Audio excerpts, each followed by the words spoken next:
Beetlejuice Beetlejuice. I could sum this movie up in 2 words. Cringe and what the fuck? Okay, that's more than 2 words, but you know, Beetlejuice Beetlejuice. I wish I could say Beetlejuice 3 times and then he shows up and scares all of the people who made this movie out of Hollywood. I wish I could say Beetlejuice 3 times and then he shows up and impregnates everyone who made this movie and make little Beetlejuice babies that eat the people who made the movie. Beetlejuice Beetlejuice is like a fever dream that got made into a movie. That's really actually a pretty accurate description. Just like a fever dream. Does this girl have hairy legs? This video is going to have spoilers, guys. So if you don't want spoilers for this movie, right now is a good time to stop watching.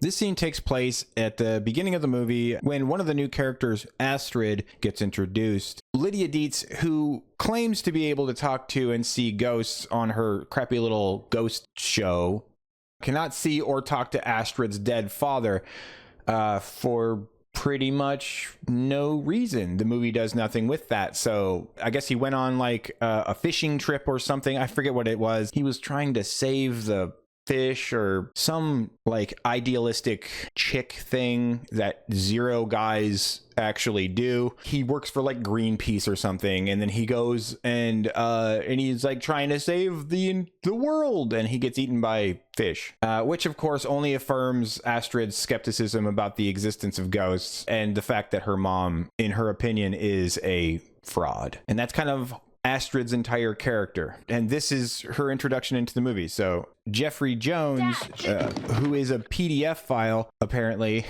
didn't know that, isn't in this movie. I thought he was dead. He might as well be. His character is killed off screen, and Lydia needs her daughter to come with them to the funeral, and that's how the whole movie sort of gets started. These characters, these mean girl characters, it's the only scene that they are in. It's really just like a lazy way of saying, look, she's an outcast. She gets made fun of. When you're all driving carpool and banging your Pilates instructors to fill the empty voids in your life, we'll see who gets the last laugh. This is such a lame prank. This seems like the kind of prank that a person would do if they were like friends with you. Do they like her? My mom grew up here. This scene where they show her riding her bike, she had just gotten mad at her mom for like kind of freaking out and ruining a moment that they were having because Astrid says Beetlejuice, or almost says it, and then her mom's like, don't ever say that name. And then Astrid's like, Beetlejuice. And then her mom's like, fucking dude, what the hell? I just told you not to say that. She goes and rides her bike and forgets that the bike has brakes, crashes into a fence and then into a tree that has a murderer in it. Ghosts aren't real. Only gullible people believe that kind of crap. Yeah, she doesn't believe in ghosts. That's part of her whole thing. But the way that she learns that there really are ghosts, it's so cringe and weak, partly because the guy who plays her love interest in this movie is... I'd rather stay up here with you. I'd rather stay up here with you. Oh, you can tell he's trying to be cool. He's trying to like be suave and shit. It's just, oh my god, it's so self-conscious. It was just making me like clench up and shit. Ugh. It was not good. But then, you know, they kiss, which if you can make complex physical contact with like a living human, then like, you know, I don't know if ghosts can, you know, that's a rabbit hole. I'm not going down the rabbit hole. But then there's the part where he says, you can make me into a real boy. It's all in this book. The handbook for the recently deceased has a passage in it that tells a ghost how to become a real person again. Was that fine with everybody? Like, I don't know. That seems like a world-breaking thing. That's what that seems like to me, because that means that all of the billions and trillions of ghosts over the entire lifespan of humankind, or at least from when the afterlife started doing the books would have had this ability. And what? They just didn't notice it in the handbook? What happens when he comes back? Does he get born again? Does he get reborn as a baby? Does he get her body? Don't want to think about that. Does he have to re-inhabit his old body that's been rotting in the ground all this time? Does he come back as a zombie? Yeah, there are a few problems with this. The living, the dead, can they coexist? That line is in, I think, all three of the major trailers, but the movie's not about whether or not the living and the dead can coexist. Like, there's a little bit of coexistiness happening in this movie where like the dead escape the afterlife and come into the world of the living, which is weird because they don't have bodies in the afterlife. They just have their spirit forms like take on the shape of their old bodies. They're spirits. If they really did have bodies, then Adam and Barbara wouldn't have been able to make their faces look all weird like they do in the first movie. I swear to God, these people who made this movie didn't think about any of it. It's just like they like, no, it's fine. Beetlejuice's ex-wife, who by the way does nothing in this movie, spawned into existence by the throwaway joke in the first movie when Beetlejuice pulls a finger out of his pocket and he goes, Honey, she meant nothing to me. Nothing at all. this is the finger that was in his pocket. She tries to kill Beetlejuice and take his soul. He chops her into pieces as a result. They both die. Beetlejuice becomes Beetlejuice and she gets crated into boxes, and then the zombie dead afterlife version of Danny DeVito drinks a bunch of like toilet duck or something and gets drunk and like vacuums up like a water puddle or something, and it shocks her box. It shocks her boxes. It shocks the crates that her body parts are in, and then it revives her, I guess, and then she staples herself back together, and then she becomes this character, and she looks for Beetlejuice. That's her whole character. She has like 5 lines. Where's Beetlejuice? Where is he? Where'd he go? I know you know where Beetlejuice is. You know, shit like that. And she's very upset. Oh yeah, that's Danny DeVito. She sucks out their souls and then they become this like weird that stuff. Like they could have gone somewhere with this. They could have done stuff with this. They just didn't. And then at the end, when she finally finds him, she just gets eaten by a sandworm and she's no longer in the movie. I said there was going to be spoilers and well, I wasn't. Yep, there are spoilers. Michael Keaton in this movie is pretty good.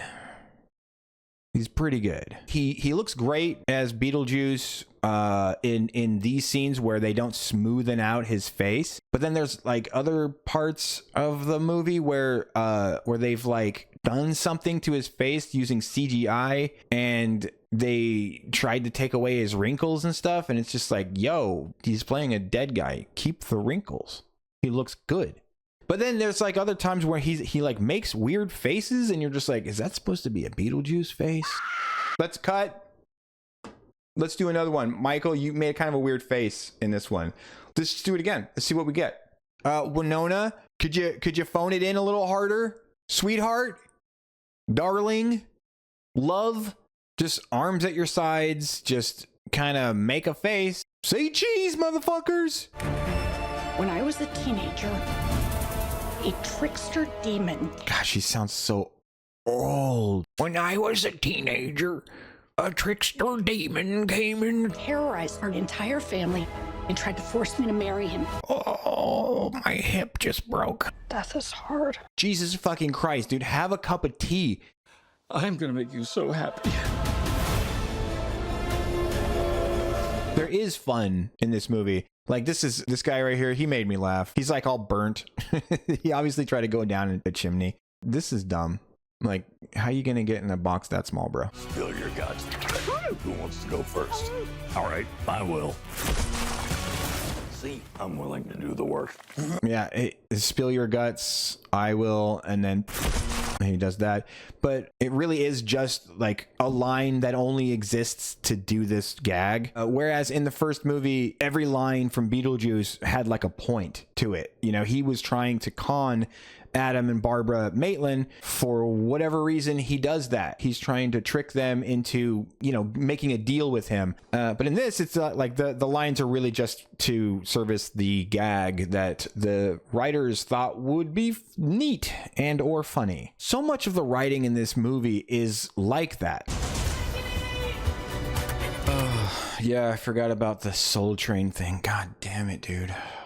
There's like a Soul Train joke in the movie, and you might be thinking, what the fuck is Soul Train? And that's pretty much what you should be thinking, because it's a really like obscure 70s reference. Yeah, they get sucked into their phones. I don't know. I guess that's like a commentary on like people are on their phones too much. By the way, that's not how you do selfies. You don't have the screen facing away from you. You have the screen facing towards you, because then you can see what you look like. Yeah, I don't know. Get it right, boomer. You're a figment of my imagination. Really? Is this a figment of your imagination? They're just redoing this. You like it? And they're not doing it as well either. They put some wingies in there. And look at Winona Ryder's face. She's like, I'm surprised. Every single time I see her on screen, I want to like her, but I can't because she's phoning it in. And this bomb thing, like, yeah, draw a door, knock 3 times, and then you go into the afterlife. Why doesn't Beetlejuice just do that? Oh, he has to go through the back door. Well, fine. Beetlejuice can do the back door thing. Then he has the power to do the backdoor thing. Why does it need to be a bomb? I'll tell you why. It's because in the puddle deep minds of the writers, a magical door would close behind them, but a magical hole would not close behind them. Why not? I don't know. It's a hole. Duh. Yeah, but it's magic, right? So couldn't it just magically close behind them? No. So shut up. But that's the thing. They needed the hole because that was the only way for the employees of Beetlejuice's business. Again, I don't know how he makes a business out of this. He doesn't like earn anything. Does he get souls? Like, what does he get? But they needed the hole because they needed the shrunken head employee guys who, by the way, make no sense unless the witch doctor guy went around and shrunk everybody's heads, and then Beetlejuice gathered all those guys up and had them dress the same and be his employees to answer phones and take orders and stuff for his new business, somehow with their mouths sewn shut. Anyway, they needed the hole. That's why this exists. It's the only reason that it exists. Paper thin. There's a scene in this movie where Beetlejuice literally impregnates Lydia, you know, not in the traditional way, but he impregnates her. She has a Beetlejuice baby, and then it gnaws on her leg, and her leg's like bleeding and shit, and she's just looking at it, and that doesn't have any effect on the whole rest of the movie. That's just it's just one of like 100 gags in this movie that the writers just thought that would be kind of neat. Let's do that. This movie just doesn't seem to understand that some ideas should be rejected. Willem Dafoe is good. He's always good. He always puts his all into everything that he does.